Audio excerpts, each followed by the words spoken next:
नमस्कार मित्रांनो, महाराष्ट्र शासन निर्णय या यूट्यूब चॅनलमध्ये मी आपले सर्वांचे पुन्हा एकदा स्वागत करतो। मित्रांनो, महाराष्ट्र शासन सार्वजनिक आरोग्य विभाग यातर्फे एक अत्यंत महत्त्वाचा GR म्हणजे शासन निर्णय हा आला आहे। नेमकी शासन निर्णय हा काय आहे तो सर्वच आपण जाणूनच घेणार आहोत। पण तत्पूर्वी जर का तुम्ही चॅनलवर नवीन असाल तर नक्कीच आपल्या चॅनलला सबस्क्राइब करून घ्या, जेणेकरून नवीन नवीन व्हिडिओ तुमच्यापर्यंत पोहोचत राहतील। तर जराही वेळ न घालवता आपण व्हिडिओला सुरुवात करूया। संपूर्ण अपडेट आपण जाणून घेऊयात।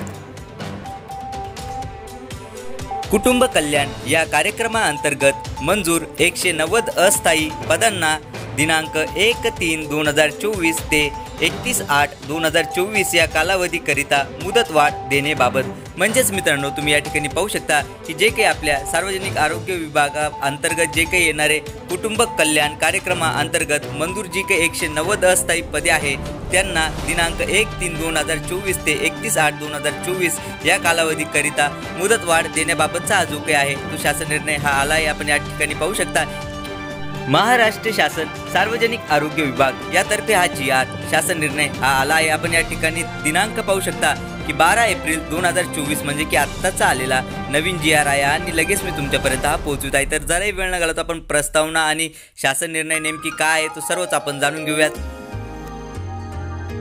सर्वप्रथम आपण प्रस्तावना पाहूयात। प्रस्तावना कुटुंब कल्याण कार्यक्रमाअंतर्गत विविध योजनांतर्गत कार्यरत असलेल्या 190 अस्थायी पदांना सार्वजनिक आरोग्य विभागाच्या दिनांक 3/10/2023 च्या शासन निर्णयान्वये दिनांक 1/9/2023 ते 29/2/2024 पर्यंत मुदतवाढ देण्यात आली होती।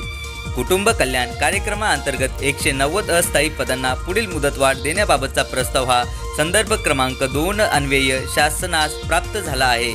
त्या अनुषंगाने 190 अस्थायी पदांना दिनांक 1/3/2024 ते दिनांक 31/8/2024 पर्यंत पुढे चालू ठेवण्यास मुदतवाढ देण्याची बाब शासनाच्या विचाराधीन होती। याबाबत पुढील प्रमाणे निर्णय हा घेण्यात आला आहे। मित्रांनो, ही फक्त आपण प्रस्तावना पाहिली आहे। ॲक्च्युअलमध्ये नेमकी शासन निर्णय हा काय देण्यात आला आहे तो आपण सर्व जाणून घेऊयात। शासन निर्णय कुटुंब कल्याण कार्यक्रमाअंतर्गत विविध योजनांच्या अंमलबजावणीकरिता शासकीय संस्थेच्या नागरी आरोग्य केंद्रातील मंजूर असलेल्या 190 अस्थायी पदांना दिनांक 1/3/2024 ते दिनांक 31/8/2024 पर्यंत पुढे चालू ठेवण्यास या शासन निर्णयान्वये मंजुरी देण्यात येत आहे।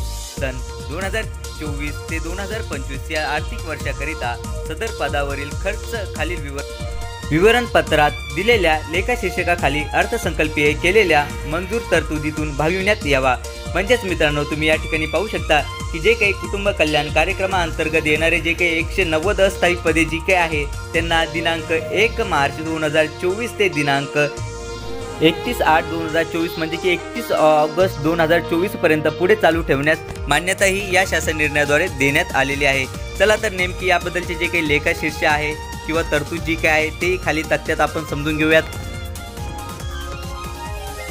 190 अस्थायी पदांच्या वेतनावरील खर्च खालील लेखाशीर्षातून भागविण्यात यावा। यामध्ये अनुक्रमांक 1 मध्ये योजनेचे नाव, नागरी भागातील आरोग्य सेवांची पुनर्रचना यासाठी एकूण पदसंख्या 190 पदांवरील खर्च दर्शविणारे लेखाशीर्ष म्हणजे की शासकीय संस्थेमार्फत चालविले जाणारे आरोग्य केंद्र, मागणी क्रमांक R1/2211 कुटुंब कल्याण 0101 नागरी कुटुंब कल्याण केंद्र 2211-0176 या लेखाशीर्षकाखाली हा भागविण्यात येणार आहे। सदर शासन निर्णय वित्त विभागाच्या शासन निर्णय क्रमांक प/ध/नि 2016/प्रत क्रमांक 8/16 आपुक दिनांक 21 फेब्रुवारी 2024 अन्वये प्रशासकीय विभागास प्रदान करण्यास आलेल्या अधिकाराचा वापर करून निर्गमित करण्यात येत आहे।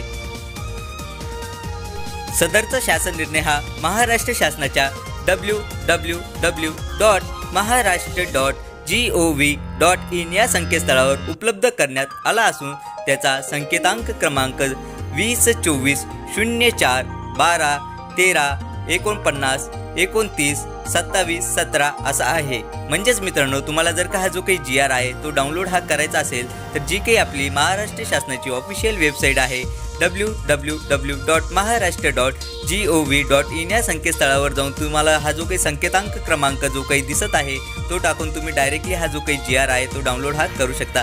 आणि करायला जमलं नाही तरी काही हरकत नाही, आपल्या व्हिडिओच्या खाली डिस्क्रिप्शन बॉक्समध्ये मी आपल्या टेलिग्राम चॅनलची लिंक ही दिली आहे, तिथून तुम्ही याबद्दलचा जो काही GR आहे तो डाउनलोड हा करू शकता। चला तर मित्रांनो, आशा करतो की तुम्हाला हा जो काही GR आहे, शासन निर्णय आहे, हा सर्व समजलाच असेल आणि असेच नवीन नवीन अपडेटेड GR घेऊन मी आपल्यापर्यंत पोहोचवित असतो। पण तत्पूर्वी जर का तुम्ही चॅनलवर नवीन असाल तर नक्कीच आपल्या चॅनलला सबस्क्राईब करून घ्या, जेणेकरून नवीन नवीन व्हिडिओ तुमच्यापर्यंत पोहोचत राहतील। चला तर मित्रांनो, भेटूयात पुढच्या व्हिडिओमध्ये असंच एक नवीन अपडेटेड GR घेऊन। तोपर्यंत धन्यवाद।